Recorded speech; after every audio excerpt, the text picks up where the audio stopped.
Oklahoma State basketball starts their regular season 1-0 with a 95-71 win over Oral Roberts. There were lots of ups and downs, but that's to be expected with a team with so many new faces. Oklahoma State is the university we know today because of Boone, and his legacy will forever be remembered on the campus that he helped create. Reporting from inside the Boone Pickens experience, Landon Patz, The Daily O. Welcome back to The Daily O and welcome into the Sports Corner. I'm Landon Patz. Thanks for joining in. You and a few of your teammates were baptized by Coach Hoyt. Can we talk about that experience, how that was for you guys? Fans have finally started to hit the panic button in the Mike Gundy era after a 19-12 loss to Tulsa. After 1 hour of running so far, the ROTC group is out here enjoying a little bit of rest and relaxation right before they have to start pairing into shifts for the rest of the hours. The Mike Gundy era is officially over after 21 years of leading Oklahoma State. After winning over 65% of his games for the Pokes, Gundy has gone 374 days without a win over an FBS opponent. But why is the most successful coach in OSU history being shown the door? His seat began to heat up in 2024 after starting the season 17th in the AP preseason poll, but finishing without a single conference win. A 3-9 finish after expectations of potentially making the college football playoff led to sweeping changes across the coaching staff and team. With only 2 starters returning from the team in 2025 and over 60 new players on roster, Athletic Director Chad Weiberg says he had higher expectations for the team. I fully expected to beat the University of Tulsa. I expected the results of this season to be different than they've been so far.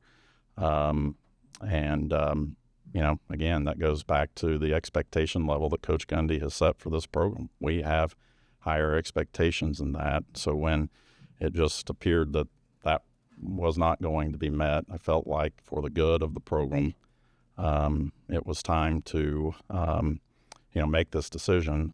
The program that Gundy built and set the standard for, he couldn't keep up with in the ever-changing world of NIL. His legacy at Oklahoma State will be as one of the greatest Cowboys of all time. But moving into the modern era of coaching was too much for Coach Gundy. Landon Patz, The Daily O. Homecoming is a time for community, fun, and school pride. But 10 years ago, the festivities were met with tragedy. We heard the sirens, and the sirens were just a block away, 2 blocks away. And all of a sudden, the students started grabbing cameras and running towards Hall of Fame. On October 4th, 2015, a driver intentionally crashed into the homecoming parade crowd, killing 4 members of the community. Max Andrews, director of student media, was producing the live stream of the parade with a group of students when the crash occurred. He says he didn't know the full impact the crash would have on him until the next day. Came back probably about noon or 1. And there was a Channel 5 news van in my garage, in my parking spot in my garage. So I'm going, what is going on? And a girl stepped out with a microphone and introduced herself and said, I'm here because I wanted to do an interview with you. And I said, why? But when he found out who the victims were, he was shocked. And they said because they just announced the names of the people who got killed. And it was my next door neighbors. Bonnie Stone, Marvin Stone, Nikita Nicole, and Nash Lucas, all names that left a lasting impact on their community. But Andrew says it was Dr. Marvin Stone who helped him as a graduate student 40 years removed from school. And he was the one who used to walk across the street every day when I got home and said, how was your day? I said, it's tough. He said, just keep pushing through, keep pushing through. Some people in your life just are really meaningful, and he was. 10 years later, 4 riderless horses will lead the Cowboy Parade as an homage. Andrew says while it was heartbreaking to lose him, he is grateful for the community still remembering. Every time we go there, I remember Dr. Stone. Every time I drive by the house that I used to live in, which was right across the street from him, I remember Dr. Stone. I tell this story to my students in class about people who have an influence on your life and how important that is. he had an influence on my life. I love the fact that he's being remembered, or they are being remembered. Oklahoma State's homecoming parade is a celebration of everything orange and black, but it is also a celebration of the lives that were stolen from the community that day. Landon Patz, the Daily O. T. Boone Pickens, the man who funded the foundation of what Oklahoma State is today, has been immortalized inside the halls of a stadium named after him.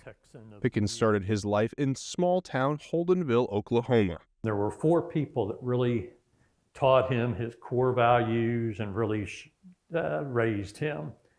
That was his grandmother, his mother, over here his father, and his Aunt Ethel. And the reason Aunt Ethel and Grandma are included is on this map here of Holdenville. Boone and his family lived right here in number 9, Pickens childhood home. Right next door to him was the Mollinson house. That's where Grandma and Aunt Ethel lived. His path to fortune was not always a smooth one. The entrepreneur that he is and the drive he had, he was like, I need to go out and be on my own.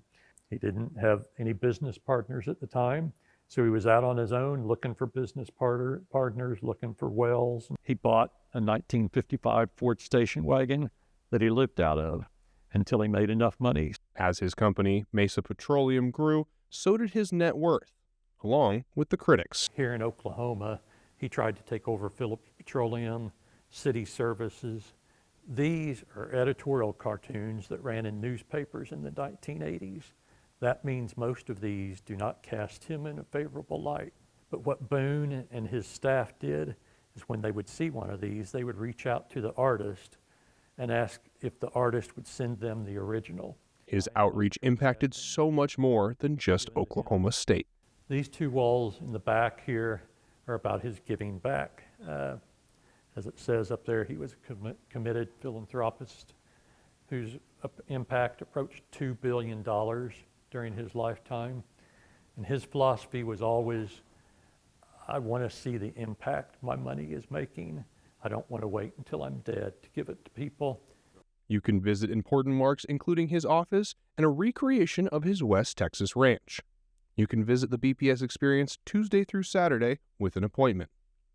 Oklahoma State is the university we know today because of Boone, and his legacy will forever be remembered on the campus that he helped create. Reporting from inside the Boone Pickens experience, Landon Patz, the Daily O.